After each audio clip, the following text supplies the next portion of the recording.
झुलनी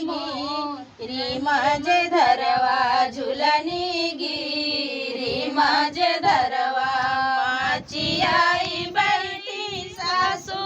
सासू बढ़ाई दिन नीति गरिया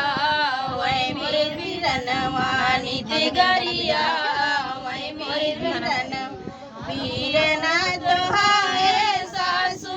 माई के परनवा हमरे भाभी कैसे नुरवा हमरे भाभी कैसे नुरवा सासू जी ने गरिया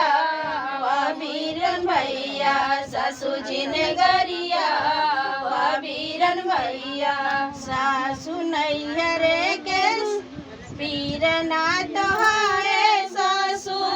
नैहरे के सनवा हमरे आँखी के पुतरिया हमरे आँखी के पुतरिया सासू जी ने गरिया